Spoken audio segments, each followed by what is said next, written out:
Assalamu alaikum. This is Nick Roberts from the new blog. It's a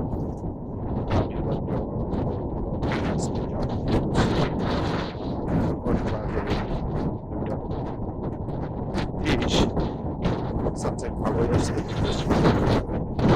city যাওয়ার কারণ different কাজ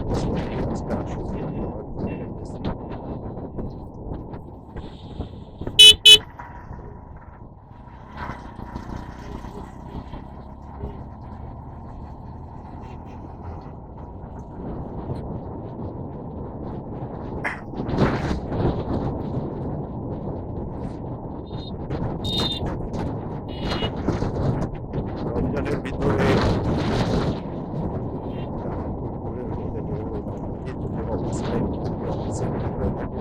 আলাদা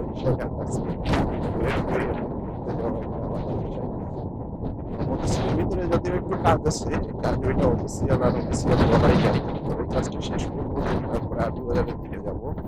এমন হইতে পারে আবার ধানমন্ডির দিকেও যাইতে পারি ছিল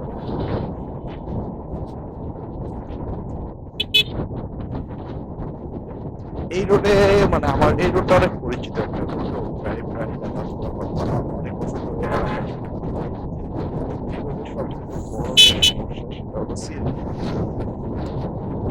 সিএনজি দিয়ে যার ইচ্ছা কি বলবো মানে না দেখাইলে বলার মতো কিছু নাই মানে এত পরিমাণ লাভ করে এই সিএনজি আমরা আমি যখন প্রথম এই রোডে আসি আমার লাইফের তখন আমি ফার্স্ট ডেতে এক সিএনজি আলারে মারছি আর কি মারার পরে তো সেই ধরনের একটা জ্ঞান বাট ওদের কোনো ইয়ে নাই মানে উপরে যাইতেছে যাইতে যাইতে ব্রেক করবে কোনো ধরনের কোনো সিগন্যাল নাই কিছুই নাই মানে মন চাইছে তো ব্রেক করছে মন চাইতেছে তো ডানের দিকে ঢুকে যাচ্ছে মানে বিভিন্ন ধরনের ওদের একটা লেগিংস থাকেই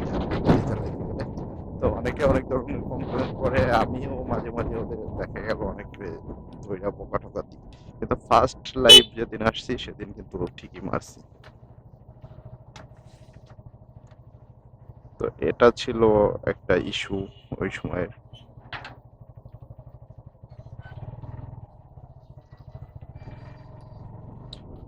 তো হাউজিং এর ভিতরে ঢুকতে গেলে অবশ্যই পারমিশন নেওয়া লাগে হাউজিং অনেক রেস্ট্রিক্টেড এলাকা যদিও মধু সিটি এটা এক্সটেনশন একটা হাউজিং এ এখনো ওইভাবে বসত বাড়ি বা থাকা শুরু করে নাই তারপরেও যথেষ্ট পরিমাণ সিকিউরিটি আছে সিকিউরিটি মেনটেন করা ভালো কারণ হাউজিং এর ভিতরেও বেশিরভাগই অফারেন্সগুলো বেশি হয়তো এই কারণে সিকিউরিটি মেনটেন করে আশেপাশে দেখা গেল খুবই কম সংখ্যক বাড়িতে কাজ চলতেছে বাট রাস্তার অবস্থা এখনো ভালো নেই এটা সলিড দাও উঁচু নিচু যাতায়াত কষ্ট হয় তো আমি আসছি মূলত সামনের যে বিল্ডিংটা দেখা যাচ্ছে এই যে এই বিল্ডিং একটা কাজে একজনের সাথে দেখা করা লাগবে একটু কথা বলা লাগবে এই কারণে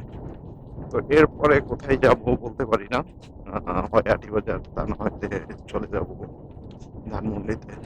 একটু কাজ আছে একটা কাজের ভিতর থেকে কাজ সারতাম